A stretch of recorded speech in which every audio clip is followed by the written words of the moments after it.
इस बीच Bombay Burma Wadia group की company है ये, इसके नतीजे आ गए हैं। आय में करीब करीब 1.25% के आसपास की बढ़ोतरी है। 4,337 करोड़ रुपए पर आय निकल के आई है। शेयर है करीब 7-8% ऊपर।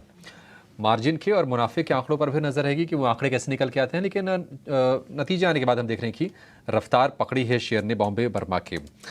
राजेश जी, एक बार जरा आप चेक करेंगे। बॉम्बे बर्मा 8.5% ऊपर अब ये शेयर हो गया। दिन के ऊपरी स्तर पर कारोबार कर रहा है। हाँ अभिषेक जी, देखिए अगर पिछले कुछ महीनों में देखें तो स्टॉक में एक अच्छा सस्टेन अप ट्रेंड बना हुआ है। Series of high top higher bottom formation देखने को मिल रही है, जो क्लियरली दिखाता है कि एक बाइंग इंटरेस्ट यहाँ पे बना हुआ है। स्टॉक का स्ट्रक्चर बुलिश है। तो यहाँ पे रिजल्ट के बाद जरूर यहाँ पे एक अच्छा मोमेंटम बना है, और जिस तरीके से स्टॉक ने अभी स्पाइक दिया है, अब ये अपने प्रीवियस स्विंग हाई जो बने थे पिछले तो 3-4 दिन पहले, उसको पेनिट्रेट करते हुए दिख रहा है।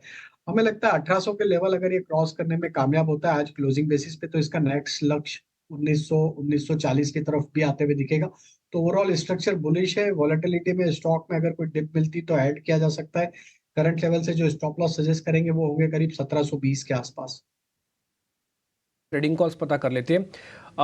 राजेश सर, आपसे पता करते हैं। गुड आफ्टरनून सर, अपनी ट्रेडिंग कॉल्स बताइए आप जरा। गुड आफ्टरनून डिम्पी जी। तो पहला स्टॉक जो पसंद आ रहा है वो आईटी स्पेस से, और उसमें हमें लगता है विप्रो यहाँ पे बाय किया जा सकता है। विप्रो में देखें तो एक अच्छा बेस फॉर्मेशन यहाँ पे मंथली वीकली चार्ट पे बना है, और एक कंटिन्यूटी बनी हुई है अप ट्रेंड की। थर्ड कंसेक्यूटिव वीक है जहाँ पे हायर हाई लो फॉर्मेशन बनते हुए दिख रहे हैं, जो कि एक सस्टेन्ड अप ट्रेंड डिस्प्ले करता है। हमें लगता है विप्रो को यहाँ से बाय किया जा सकता है। अपसाइड के टारगेट 530 तक आते हुए दिख सकते हैं। स्टॉप लॉस जो रखना होगा वो करीब होगा 498 के आसपास। जो दूसरा स्टॉक पसंद आ रहा है वो इंश्योरेंस स्पेस में से एसबीआई लाइफ। ये स्टॉक को अगर हम देखें तो ओवरऑल इसके structure short to medium term के हिसाब से बुलिश हो चले हैं, और जिस तरीके से आज सारे इंश्योरेंस बास्केट में वापस बाइंग इंटरेस्ट बनते हुए दिखा है, एसबीआई लाइफ अपने एक मल्टीपल सप्लाई जोन को आज पेनिट्रेट करते हुए दिख रहा है। हमें लगता है यहाँ पे ये स्टॉक में 1510 1520 तक की अपसाइड आते हुए दिख सकती है। स्टॉप लॉस रखेंगे इसको बाय करने का करीब 1450 के आसपास। और तीसरा जो स्टॉक बाय करना है वो है पीएसयू बैंक में से कैनरा बैंक का। Overall long term structure stock के बुलिश है। स्टॉक में जरूर एक करेक्शन हमने पिछले 2-3 ट्रेडिंग सेशन में देखा है, लेकिन अगर इसके ओवरऑल नियर टर्म स्ट्रक्चर देखें तो लोअर साइड पे स्टॉक में एक अच्छा बेस बना हुआ है। स्टॉक में आज जिस जगह से रिवर्सल मिला है वो भी एक इम्पोर्टेंट सपोर्ट एरिया है। तो हमें लगता है जब तक ये स्टॉक 435 440 के 535 540 के ऊपर बना हुआ है, यहाँ पे ये डिप को बाय जैसा यूज करना चाहिए। हमें लगता है कि ये स्टॉक में वापस मोमेंटम पिकअप होते हुए दिखेगा। 575 578 तक के अपसाइड का टारगेट एक्सपेक्ट कर रहे हैं नियर टर्म में। स्टॉप लॉस रखेंगे करीब 540 के आसपास। बॉम्बे बर्मा वाडिया ग्रुप की कंपनी है ये, इसके नतीजे आ गए हैं। आय में करीब करीब 1.25% के आसपास की बढ़ोतरी है। 4,337 करोड़ रुपए पर आय निकल के आई है। शेयर है करीब 7-8% ऊपर। मार्जिन के और मुनाफे के आंकड़ों पर भी नजर रहेगी कि वो आंकड़े कैसे निकल के आते हैं, लेकिन नतीजे आने के बाद हम देख रहे हैं कि रफ्तार पकड़ी है शेयर ने बॉम्बे बर्मा के। राजेश जी, एक बार जरा आप चेक करेंगे। बॉम्बे बर्मा 8.5% ऊपर अब ये शेयर हो गया। दिन के ऊपरी स्तर पर कारोबार कर रहा है। हाँ अभिषेक जी, देखिए अगर पिछले कुछ महीनों में देखें तो स्टॉक में एक अच्छा सस्टेन अप ट्रेंड बना हुआ है। Series of high top higher bottom formation देखने को मिल रही है, जो क्लियरली दिखाता है कि एक बाइंग इंटरेस्ट यहाँ पे बना हुआ है। स्टॉक का स्ट्रक्चर बुलिश है। तो यहाँ पे रिजल्ट के बाद जरूर यहाँ पे एक अच्छा मोमेंटम बना है, और जिस तरीके से स्टॉक ने अभी स्पाइक दिया है, अब ये अपने प्रीवियस स्विंग हाई जो बने थे पिछले तो 3-4 दिन पहले, उसको पेनिट्रेट करते हुए दिख रहा है। हमें लगता है 1800 के लेवल अगर ये क्रॉस करने में कामयाब होता है आज क्लोजिंग बेसिस पे, तो इसका नेक्स्ट लक्ष्य 1940 की तरफ भी आते हुए दिखेगा। तो ओवरऑल स्ट्रक्चर बुलिश है। वॉलेटिलिटी में स्टॉक में अगर कोई डिप मिलती तो ऐड किया जा सकता है। करंट लेवल से जो स्टॉप लॉस सजेस्ट करेंगे वो होंगे करीब 1720 के आसपास। अजय जी, आप जरा ग्रासिम पर व्यू दीजिए। नेगेटिव खबर तो हिंडाल्को को लेकर आई, साथ में ग्रासिम भी टूट गया। ये सेंटिमेंट का खेल है बाजार में। 4% अब ये नीचे है। ग्रासिम में क्या कोई कॉन्ट्रा बेट लेना है क्या, या फिर जो ट्रेंड है उसी के साथ जाएंगे?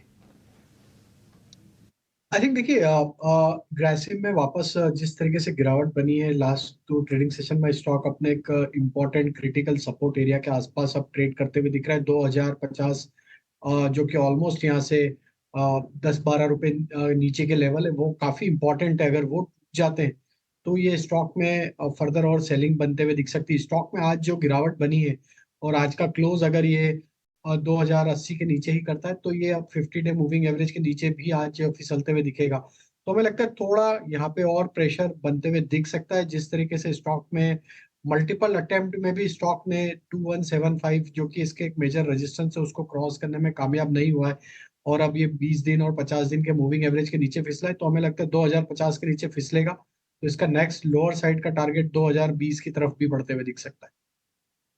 इंडियन में जो तेजी है 7-7.5% की, सिमिलर वैसी तेजी हम देख रहे हैं कि आज बॉम्बे डाइंग के शेयर में भी है। अब ये भी वाडिया ग्रुप वाली ही कंपनी है और हम देख रहे थे कि बॉम्बे वर्मा चल रहा था, बॉम्बे डाइंग में भी करीब 6-7% के आसपास की बढ़िया तेजी बनी हुई है। राजेश जी, बॉम्बे डाइंग और चलेगा क्या ये? तो बिल्कुल देखिए बॉम्बे डाइंग में हमने देखा कि एक करेक्शन के बाद स्टॉक ऑलमोस्ट अगर देखें तो अपने 150 डे मूविंग एवरेज के आसपास ही यहाँ पे सपोर्ट लेते हुए दिख रहा है। जिस तरीके से स्टॉक में आज सपोर्ट एरिया के आसपास से पुल बैक बना है तो यहाँ पे एक छोटा स्टॉप लॉस 160 के आसपास का फॉलो करें। अगर ये स्टॉप लॉस नहीं टूटते तो देर इज हाई पॉसिबिलिटी कि एक पुल बैक का ट्रेड जो बनते हुए दिख रहा है ये 180 की तरफ भी कंटिन्यू करते हुए दिखे। तो 160 62 के आसपास स्टॉप लॉस रखे, अपसाइड में 180 तक की जगह हमें लगता है आते हुए दिख सकती 180 तक ये शेयर जा सकता है, खरीदारी करने की आपके लिए सलाह है। लेके आई उसके आज नंबर्स भी आए थे KRBL। नंबर्स आने के बाद ये शेयर थोड़ा ठीक हुआ। एक बार जरा दिखाएंगे KRBL का इंट्राडे चार्ट। KRBL चावल वाली कंपनी है, KRBL के नाम से मिलेगी। जो भी PCR में बैठा थोड़ा स्पीड से फायर करे। अच्छा, नंबर्स आने के टूटा है ये शेयर, ठीक है, डन। इसमें लेकिन वॉल्यूम काफ़ी अच्छा आया हुआ है। आज रिजल्ट्स का इम्पैक्ट होगा, इसलिए 8 लाख शेयरों का कारोबार है। राजेश सर ज़रा चेक करना कोई ट्रेड बनता है क्या? ये पोस्ट नंबर्स आज ही आए हैं शायद KRBL के। अवॉइड करना चाहिए। डिम्पी जी स्ट्रक्चर वीक है और स्टॉक में आज अभी जो इम्पैक्ट आया है रिजल्ट का जो रिएक्शन है उसने अपने एक इम्पॉर्टेंट मल्टीपल सपोर्ट एरिया जो कि था करीब 344 के आसपास उसको भी ब्रेक डाउन किया है। तो अब आज की क्लोजिंग अगर 345 के नीचे होती तो यहाँ पे एक ब्रेक डाउन क्लियरली देखने को मिल रहा है डेली वीकली चार्ट पे। तो हमें लगता है अभी अवॉइड करना चाहिए। अगर ये 345 के नीचे रहा तो फर्दर सेलिंग बढ़ते हुए दिख सकती है। हो सकता है स्टॉक 310 की तरफ भी फिसलता हुआ दिखे। ITI के नतीजे आपकी स्क्रीन पर। अब आय 1% बढ़ी है, 259 करोड़ रुपए। ईयर ऑन ईयर ये फिगर है। शेयर है 5% ऊपर। शेयर ये टूट रहा था। सरकारी शेयरों में जो बिकवाली हम देख रहे थे पिछले 2 दिनों में, ये शेयर भी उसकी गिरफ्त में आया था। अगर हम घाटे की बात करें तो 15.6% बढ़ के 101 करोड़ रुपया। इस नंबर को चेक करना पड़ेगा कि कैसे फिगर्स निकल के आते हैं, लेकिन शेयर है 5% ऊपर। ITI, राजेश जी, इस पर आप व्यू दीजिए, क्योंकि 2-3 सत्र से ये शेयर गिर रहा था और उसके बाद आज हम देख रहे हैं कि 5% की रिकवरी, 20-25% डाउन आने के बाद 5% चढ़ा है ये। तो देखिए नियर टर्म में जरूर एक बिकवाली देखने को मिली। पिछले 3-4 हफ्तों में स्टॉक एक करेक्शन के दौर से गुजरते हुए दिख रहा है और स्टॉक अपने 20 डे 50 डे मूविंग एवरेज के नीचे फिसल चुका है। हमें लगता है आज का जो पुलबैक बना है ये करीब 315 320 वहां पे इसमें वापस एक सप्लाई जोन बना हुआ है। तो जब तक 320 के ऊपर क्रॉस नहीं होता है हमें लगता है थोड़ा सा ट्रेंड अभी भी नेगेटिव साइड का है नियर टर्म के हिसाब से। डाउन साइड में 390 290 के लेवल अगर तोड़ देता है वापस तो इसमें डाउन मूव जो देखने को मिला था पिछले 2-3 हफ्तों में वो कंटिन्यू होते हुए दिखेगा। हो सकता है ये 275 270 की तरफ भी फिसलता हुआ दिखे। तो अभी थोड़ा सा नो ट्रेड जोन है, अवॉइड करना चाहिए एट दिस मोमेंट। अवॉइड करने की सलाह है। राजेश जी, अवॉइड क्या नहीं कर सकते? ट्रेडिंग कॉस्ट बताइए अपनी, BTST या फिर STBT? तो BTST है और पहला स्टॉक है DLF। रियल एस्टेट स्पेस में मोमेंटम बना हुआ है। DLF एक आउट परफॉर्मिंग स्टॉक है, डे हाई की तरफ ट्रेड करते हुए दिख रहा है। ओवरऑल स्ट्रक्चर बुलिश है। यहाँ पे हमें लगता है कि इसके जो BTST के टारगेट बन सकते हैं वो करीब 848 से लेके 855 की तरफ बढ़ते हुए दिख सकता है। स्टॉप लॉस होना चाहिए करीब 818 के आसपास। दूसरा स्टॉक जो बाय करने की सलाह है वो है हेवल्स।